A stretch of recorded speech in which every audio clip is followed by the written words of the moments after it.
একটি রাত যা হাজার মাসের চেয়েও উত্তম। কোন রাত সেটি? বুখারী ও মুসলিমের হাদিসে বর্ণিত আছে, রাসূল সাল্লাল্লাহু আলাইহি ওয়াসাল্লাম বলেছেন, রমাদানের শেষ 10 দিনে এই রাতটি খুঁজতে। শেষ 10 রাতে লাইলাতুল কদরকে খোঁজা মানে কি? মানে শেষ 10 রাতের প্রতিটি রাতেই বেশি বেশি করে ইবাদত করা। আজ থেকেই ঠিক করে নিন রমাদান মাসের শেষ 10 রাতে আপনি কি কি ইবাদত করবেন। কিছু অংশ কোরআন পড়বেন, ঠিক করে নিন দিনের কোন সময়টায় কোরআন পড়বেন এবং কতক্ষণ কোরআন পড়বেন। শুধু তিলাওয়াত করবেন নাকি তিলাওয়াতের পাশাপাশি অনুবাদ ও তাফসিরও পড়বেন। প্রতিদিন কিছু টাকা দান করুন এবং এখনই নির্ধারণ করে রাখুন কবে, কিভাবে, কাকে সেই টাকাগুলো দান করবেন।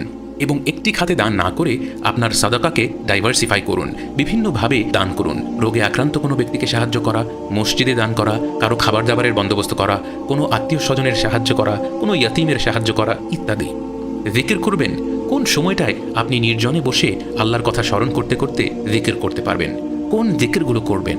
দোয়া করবেন, দোয়া করার সময় বেশি বেশি পড়বেন আল্লাহুম্মা ইন্নাকা আফুউন তুহিব্বুল আফওয়া ফাফু আন্নি। এবং এই সব কাজ করতে কত সময় লাগবে হিসাব করে নিন।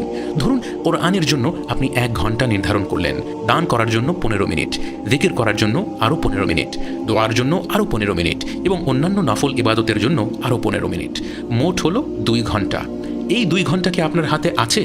দিনের 5 ওয়াক্ত ফরজ নামাজ, নফল নামাজ, ঘুম ও বিশ্রাম, পেশাগত কাজ, ঘরের কাজ, পারিবারিক দায়িত্ব ইত্যাদির পর এই 2 ঘন্টা পাওয়া কি আপনার জন্য সহজ হবে?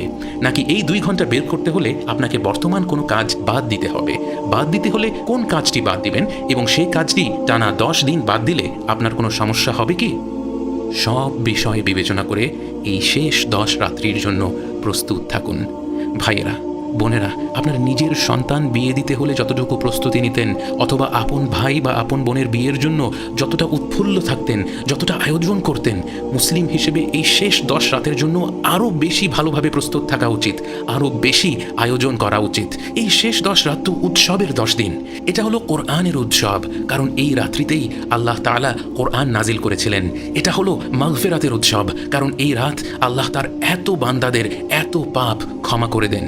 এটা হলো দোয়ার উৎসব, জিকিরের উৎসব, সাদাকার উৎসব, সব ধরনের ভালো কাজের উৎসব, কারণ লাইলাতুল কদরে প্রতিটি ভালো কাজের পুরস্কার আল্লাহ বাড়িয়ে দেবেন হাজার হাজার গুণে।